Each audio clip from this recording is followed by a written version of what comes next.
guys, nama saya Fahira Amalia Putri. Saya dari kelas 12A absen. Hello guys, my name is Gesa Zara Salsabila and I am from 12 Science A and I'm group 17Q. Hello guys, my name is Hani Putra Bisina. I'm from 12 Science A. Hello guys, my name is Khadija Kurniasari. I'm from grade 12A. Halo, perkenalkan nama aku Rafif Julio Nugroho. Bisa dipanggil Rafif, saya dari kelas 12A. Before we make a volcanic cell circuit, we need tools and material. The first is line, lamp, after that voltmeter, cable, alligator clips, coin, nails, and Hollywood. And then the next is I will show you how to make the circuit. First, we need the coin made of copper, and then the next is nail made of steel, and the nail is becoming of the negative ions, and then the coin become of the positive ion. And then this is the line. So how we use it? The first, the line, and you just need to attach the line to the coin and the nails like this. Just as simple as this.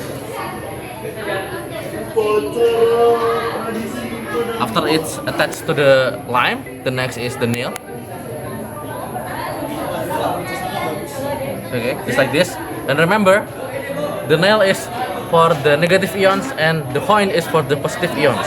And then the next is how do we connect it to the line of each other? We need a cable. Nah, you can use the alligator clips or just ordinary cable.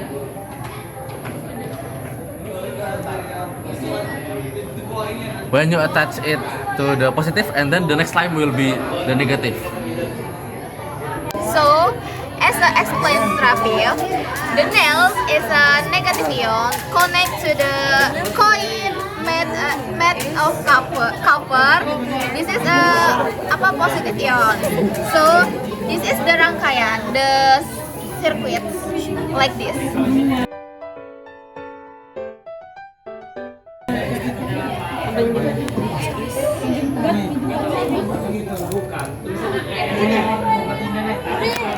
Here is as cathode, which is electrode where reduction reaction occur or negative pole, as Khadija's explanation. Coin made of copper. This is as anode, and then the reaction is oxidation. Halo guys, di sini saya akan menjelaskan tentang jeruk. Nah, jadi elektrolit kuat itu identik dengan asam, basa, dan garam kuat. Buah jeruk bersifat asam, apalagi untuk jeruk nipis atau jeruk limau yang bersifat asamnya lebih kuat. Nah, semakin kuat tinggi keasaman, maka akan semakin baik juga penghantar listriknya. Now guys, we make the first cell volta circuit. The name is seri. Hatiku tanpa cintamu. Belum hidup cuy. Hidup liatin. Nggak hidup sih? Hidup itu sudah Redup ya, itu redup ya guys. Hidup. Mana nih hidup? Yang ini Hidup. Ini nyala terang. Tuh. Hilangin aja suaranya. Tit gitu. Ngeyel dapat 5 volt tuh. Dulu tadi mana lagi kan? Pusing. Ini kan 20 ini sini. Jadi guys, tadi 20 biji itu menghasilkan 5,79 volt. Wah, hanya salah aku begini.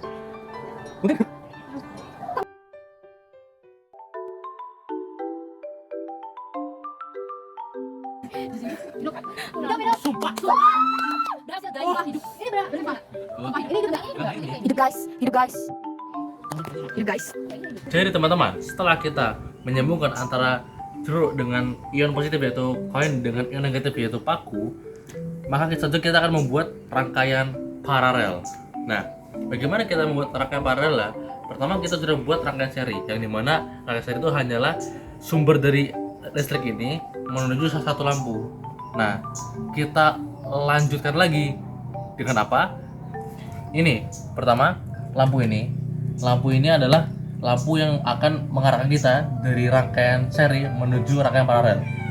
Lampu ini akan kita buat menjadi sumber dari ion negatif, lalu yang sebelah keras ini akan menjadi sumber dari ion positif. Nah, bagaimana caranya?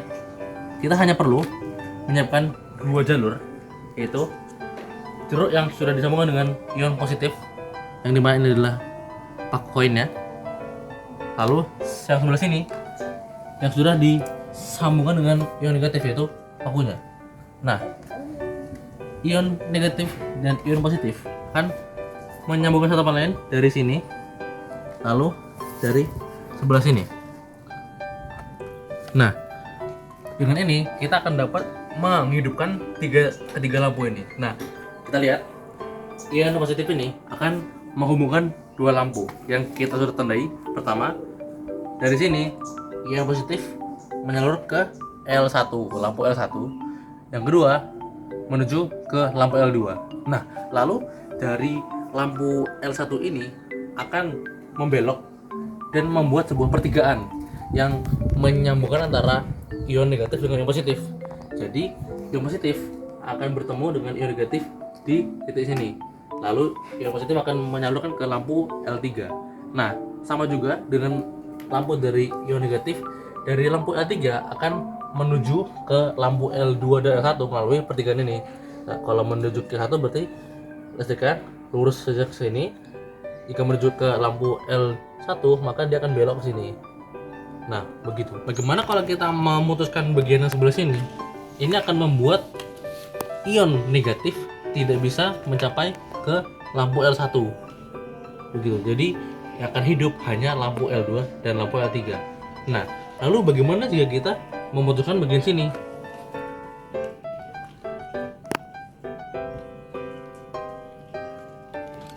Nah, jika bagiannya terputus, otomatis ketiga lampu ini tidak akan bisa menyala. Mengapa begitu? Karena energi listrik dari ion negatif dan ion positif tidak akan bisa bertemu. Ya. Nah, hidup, guys, hidup lampu 3. Tepat. Lampu 2 enggak? Lampu 2 hidup. Ini hidup juga. Lampu 1 hidup. Jadi semua hidup. 24. Ada 24 jeruk. Untuk volt paralelnya itu sebesar 4 volt ya guys. Sedangkan untuk lampu 1 itu nilainya sebesar 14 kali 10 pangkat min 6. Lalu lampu kedua itu 13 kali 10 pangkat min 6. Yang terakhir lampu 3 itu 4 kali 10 pangkat min 6. Jadi guys, di sini saya akan memberitahu bagaimana sih cara menghitung ampere. Nah, di sini saya akan menjelaskan pada cara menghitung ampere lampu 1. Yang pertama itu ukur dulu.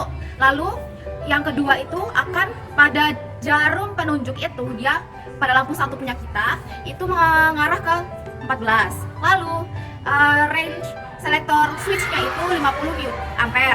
Nah, batas maksimalnya itu 50. Nah, jadi lampu pertama itu 14 per batas maksimumnya dikali dengan 50 mA. Nah, mA itu dirubah menjadi 10 pangkat min 6. Berarti 14 dikali 10 pangkat min 6. Jadi di lampu pertama itu memiliki 14 dikali 10 pangkat min 6 ampere.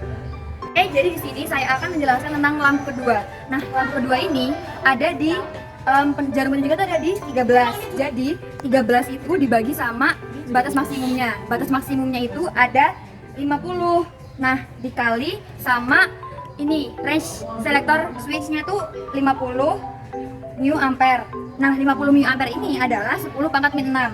Jadi hasilnya adalah 13 dikali 10 pangkat min 6. Nah, jadi teman-teman, berdasarkan dengan data sebelumnya, kita mulai menghitung lampu 3. Nah, bagaimana cara kita menghitung I dari lampu 3? Pertama, kita sudah tahu bahwa ketika kita mengecek dengan multimeter, jarum penunjuknya mengarah ke 4, angka 4. Nah, lalu 4 ini dibagi dengan batas maksimalnya, yaitu adalah 50. Lalu setelah diper dengan batas maksimalnya yaitu 50, kita kalikan dengan range selector switch-nya yaitu 50 mu ampere. Nah, kita kalikan, hasilnya yaitu adalah 4 kali 10 pangkat min 6. Itu adalah I dari lampu 3. Jadi hambatan pada rangkaian paralel adalah 10.000. Lampu 1 10.000, lampu 2 10.000, dan lampu 3 10.000. Nah, jadi cara nyari hambatannya yaitu yang pertama kan tadi tuh ohmnya itu skalanya ke 100. Nah, habis itu dikali sama range selector switch-nya itu kita pakai 100. 100 kali 100 adalah 10.000. Gitu. Nah, 10.000 ohm. Nah, ini nih hambatannya ini nih lampunya, guys. Hambatan dari lampunya itu sendiri. Pada setiap lampu ya? Ya, pada setiap lampu.